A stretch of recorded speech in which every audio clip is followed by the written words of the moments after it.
By far the most common ROM hack for the Game Boy are colorization ROM hacks, taking an original Game Boy title and bringing it into the world of color. They're usually called DX games after Zelda's Awakening DX, and I'm grouping all of them here. Yes, all of them. Nope, no exceptions. No. These colorizations spruce the games up a little bit, but in all honesty, your favorite DX versions will probably be of the games you'd like the most already. For me, the Metroid 2 and first generation Pokémon colorizations stand out, but I like those games anyway. These projects do vary in quality though, from rampant slowdown to bad color choices. Why does Kirby's Dream Land, his main game, have him as the wrong color, when Kirby's Pinball Land, a pinball game, have him as the right color? And then there's some DX versions that are just downright useless. Galaga and Galaxian DX? Who's playing this? Is the arcade version too fancy for you? Okay, next game. Pokemon TCG2: The Invasion of Team GR has an English translation that brings this forgotten sequel to Western audiences. I don't know if I'll keep fan translations on lists like these with other ROM hacks in the future, but this one's just too good to be ignored. A follow-up to the original Pokemon TCG for Game Boy, it was always a wonder why this game never received a release outside of Japan, considering the game is one of the highest-selling Pokemon spin-off games ever made. Seriously. I had no idea till I looked it up, but it beats out Pokemon Coliseum, most of the Mystery Dungeon series, even Pokemon Snap in terms of sales.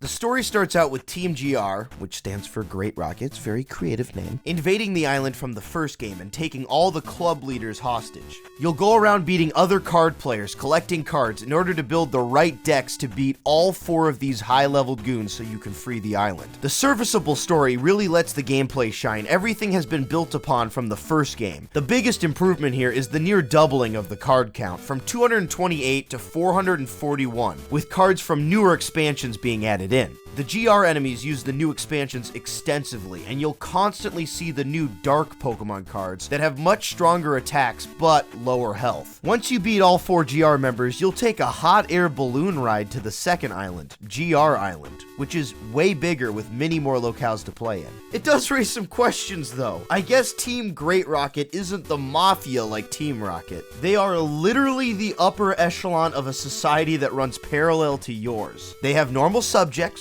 that are just okay with their leaders trying to enslave your island, I guess. There's even a casino with various slot machines, a tournament you can play in with a chess theme for some reason, and a card trader, a 5-for-1 type of thing. I know this is more of a review of the game itself instead of the translation, but you'll hardly notice the translation, which is a testament to how great it is. There's like one error, unless this old lady is really a young child like she says she is. TCG2: The Invasion of Team GR is more of the original with more strategies, harder opponents, and most importantly, more cards.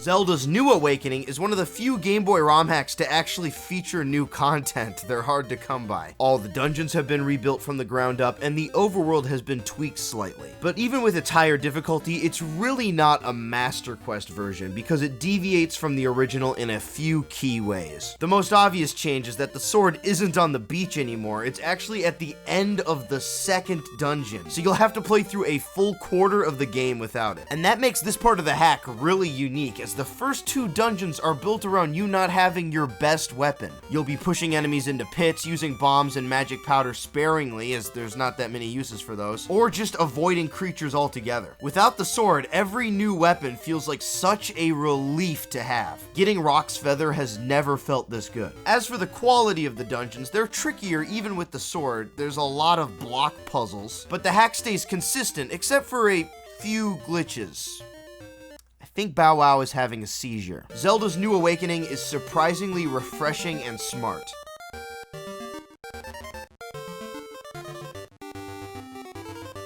I really could have filled this entire list with just Pokemon ROM hacks. Even with just Gen 1 and 2, there are just too many amazing and creative hacks for these games. But there's one that stands out above the rest: Pokemon Crystal Clear. Built off the last and arguably the best Game Boy Pokemon title, Crystal Clear is already off to a great start, but it does things a little differently. Crystal Clear's world isn't linear like other Pokemon games. You can literally start the game from any town. Lavender Town, Goldenrod City, even Cinnabar Island after it blew up. Actually, there's no way to leave Cinnabar Island if you start there, so yeah, don't pick that one. There is so much you can modify here. Pick your character, pick your Pokemon, pick your Pokegear color, pick your bag, Tentacruel bag, Pikachu bag, Santa bag. Okay, losing steam here. Besides character customization, the two biggest features here are probably the follower system brought over from the second gen remakes, and a shiny new Pokedex design with the cleanest interface ever. It can show you when a Pokemon learns certain moves, all the areas you can find them in, even the encounter table for the route you're in. It's a little game breaking, but it's hard to go back. There's also a good amount of new content in the world as well. Anything from custom trainers to new music. Oh. I see what you did there. Even new areas like the Forest of Rage, which of course is right by the Lake of Rage. Pokemon Crystal Clear is less its own adventure and more the ultimate version of the classic Game Boy Pokemon games.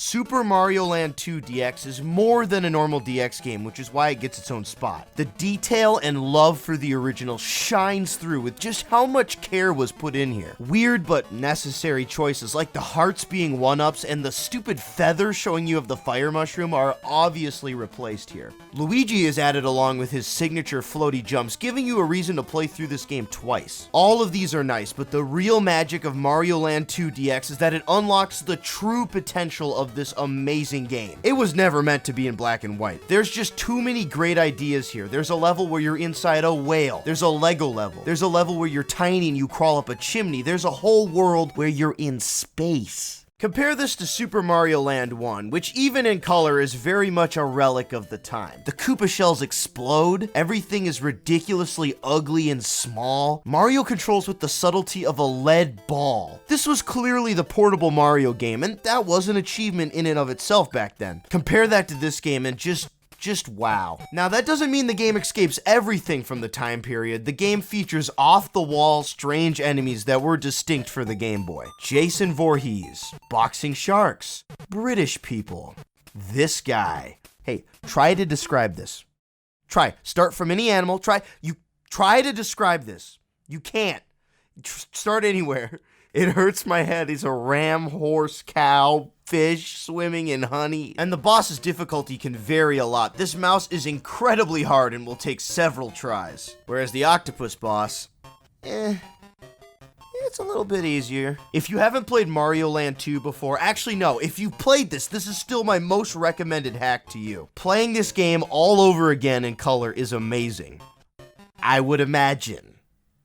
Probably never did that.